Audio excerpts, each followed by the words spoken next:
नमस्कार दोस्तों, आप सभी को नव वर्ष की हार्दिक शुभकामनाएं।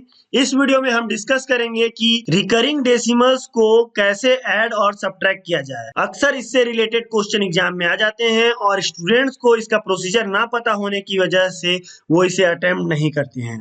मैं इस छोटे से वीडियो में आपका कॉन्सेप्ट क्रिस्टल क्लियर कर दूंगा, इसीलिए इस वीडियो को आप अंत तक देखें। वीडियो को शुरू करने से पहले दोस्तों मैं आपसे आह्वान करता हूं कि आप मेरे चैनल को सब्सक्राइब करें और बेल आइकन को प्रेस करें ताकि मेरे हर नए वीडियो की नोटिफिकेशन आपको मिल सके। तो चलिए पढ़ाई शुरू करते हैं। रिकरिंग डेसिमल्स का एडिशन एंड सब्ट्रैक्शन मैं आपको एग्जांपल की सहायता से समझाऊंगा। जैसा कि एक एग्जांपल आप यहाँ पर देख पा रहे हैं, इसे हम पहले ऐड करेंगे और बाद में सब्ट्रैक्ट करके भी मैं आपको इसको समझाऊंगा।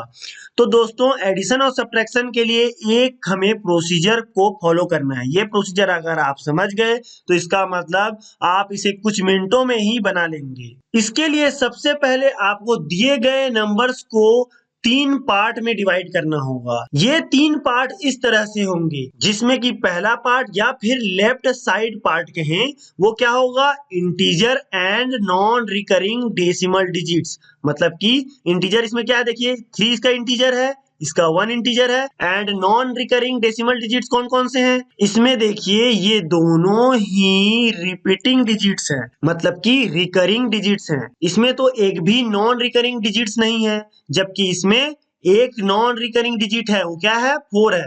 तो इसीलिए हम कंसीडर किसको करेंगे पहले पार्ट में, इसमें 1.4 को करेंगे।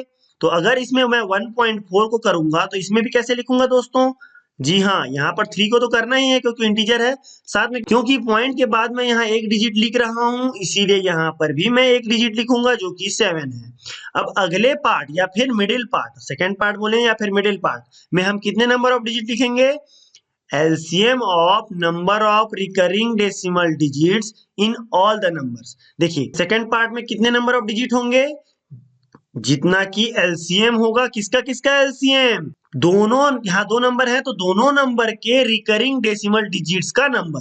तो देखिए यहाँ कितने डिजिट्स रिकरिंग है, 7 एंड 6, तो ये कितना नंबर हो गया, 2 नंबर। उसी तरह इसमें कितने नंबर ऑफ डिजिट्स रिकर कर रहे हैं, देखिए 5 7 6 कितने हो गए, 3 हो गए। तो एलसीएम ऑफ 2 एंड 3 क्या होता है, जी हाँ, 2 इंटू 3 क्या हो जाएगा, 6। ये एलसीएम हो गया 2 3 का।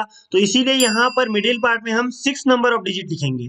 तो जैसा कि मैंने आपको पहले के वीडियोस में बताया हुआ हूँ, अगर आप तक आप नहीं देखे हैं तो प्लीज उसे जाकर जल्दी से जल्दी देखिए। अभी मैं आपको शॉर्टकट में बता देता हूँ, 3.76 बार को कैसे लिख सकते हैं, 3.76 76 76 ऐसे रिपीट करते हुए इंफिनिटी तक लिख सकते हैं। इसीलिए यहाँ पर आगे हम कैसे लिखेंगे इसे, 7 तो लिख चुका हूँ तो 6, फिर से 7 6, फिर से 7 6, कितनी बार, कितने बार यहाँ पर मिडिल पार्ट में लिखना है, यहाँ देखिए 6 बार है ना, 6 नंबर ऑफ टाइम्स। तो यहाँ देखिए 1 2 3 हो गया, 4 5 और एक बार और 6 हो गया। और लास्ट पार्ट में कितना लिखना है, देखिए राइट साइड पार्ट में 2 डिजिट्स, तो 2 डिजिट ले लेंगे, 2 डिजिट कितना लिख दूंगा यहाँ मैं, 7 के बाद 6 फिर एक और 7, 2 डिजिट लिख दिया। उसी तरह अब मैं सेकंड वाले नंबर को लिखूंगा, देखिए यहाँ 4 तो मैं ऑलरेडी लिख चुका हूँ। अब यहाँ पर टोटल 6 नंबर ऑफ डिजिट्स लिखूंगा, क्या क्या लिखूंगा, 5 7 6, और यही रिपीट कर रहा है 5 7 6, और लास्ट में एक बार और कितना लिख दूंगा, 5 7। और आगे क्यों नहीं लिख रहा हूँ, क्योंकि लास्ट पार्ट में ओनली 2 डिजिट्स लिखना है।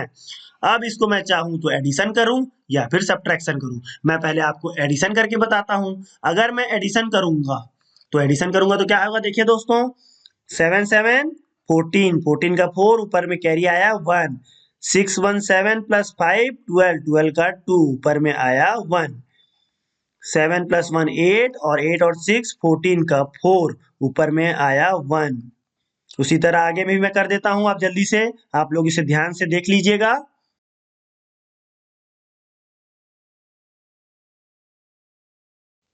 तो इस तरह से ये नंबर आ गया दोस्तों। अब हम इसका आंसर किस तरह से लिखेंगे, ये लास्ट पार्ट को हम लीव कर देंगे, मतलब हटा देंगे, लास्ट पार्ट को कंसीडर नहीं करेंगे, और बाकी मिडिल पार्ट में हम बार लगा देंगे और उसको एज इट इज लिख देंगे। इसको मैं लिखकर आपको बताता हूं, जैसे 5.2 को मैं एज इट इज लिख दिया, जो लेफ्ट साइड का पार्ट है। मिडिल पार्ट वाले जितने भी नंबर हैं, 2 5 3 3 4 4, इस नंबर के मैं ऊपर में क्या लगा दूंगा, बार, और यही हमारा हो गया आंसर।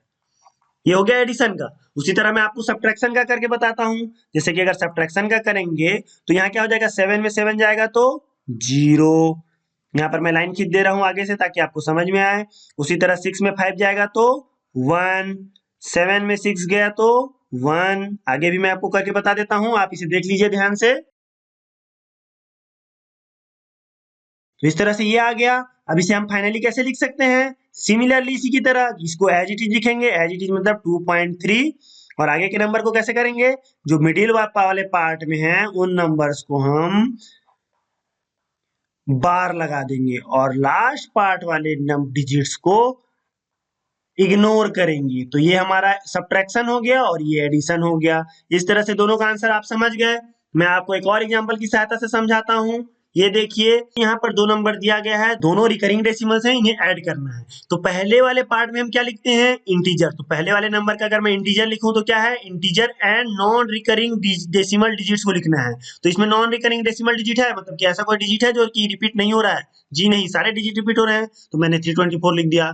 दूसरे में कितना है देखिए, 10 है और पॉइंट के बाद 19 भी है जो कि रिपीट नहीं हो रहा है। इसीलिए मुझे यहाँ क्या लिखना होगा? 10.19 पहले पार्ट में। अब क्योंकि मैं पहले पार्ट में यहाँ देखिए पॉइंट के बाद 2 डिजिट लिखा हुआ हूँ, तो इसीलिए मुझे यहाँ पर भी 2 डिजिट लिखना ही होगा। तो वो क्या हो जाएगा? 78। ठीक है, आप इसको समझ रहे हैं ना कि हम उस नंबर को ज्यादा फोकस करेंगे जिसमें कि नॉन रिकरिंग डिजिट्स हैं। तो जैसे कि 10.19 में नॉन रिकरिंग डिजिट्स है तो इसको कंसीडर किया। और अगर मान लो और भी डिजिट होता जिसमें कि 2 से ज्यादा नॉन रिकरिंग डिजिट्स रहते तो उसको कंसीडर करते और इस तरह से लिख देते। अब बीच वाले पार्ट में कितने नंबर ऑफ डिजिट्स आएंगे? जितना कि एलसीएम होगा दोनों के रिपीटिंग डिजिट्स का। नंबर ऑफ रिपीटिंग डिजिट इसमें कितना है देखिए, 1, 2 और 3। टोटल 3 है तो 3, और इसमें कितना है? 1 है। तो 3 और 1 का एलसीएम क्या हो जाता है? 3। इसीलिए यहाँ पर कितना आएगा? 3 नंबर ऑफ डिजिट्स आएंगे। तो इसको आगे मैं कैसे लिख सकता हूँ? 7, 8 तो लिख चुका, तो फिर से 6 लिखूंगा, फिर 7, 8 और यहाँ पर लास्ट वाले पार्ट में कितना लिखते हैं? 2 डिजिट, तो 6, 7। ठीक है, देखिए 786, 786 फिर से 7 लिख दिया। उसी तरह मैं लास्ट वाले में कैसे करूंगा? देखिए 3 तो रिपीट हो रहा है बार बार, तो यहाँ 3 नंबर ऑफ डिजिट लिखा क्योंकि यहाँ एलसीएम 3 आया था, और लास्ट में भी 2 डिजिट लिख दिया। अब बस इसको ऐड कर देना है दोस्तों।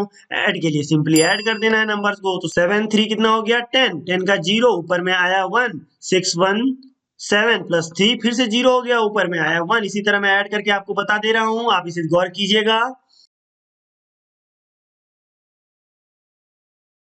तो अब इसको लास्ट में कैसे लिख सकते हैं?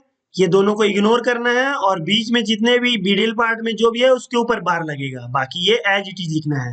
तो कैसे लिख दिए? एज इट इज लिखने के लिए 334.98 और बाद में कितना हो गया? 012 और 012 के ऊपर में बार लग गया।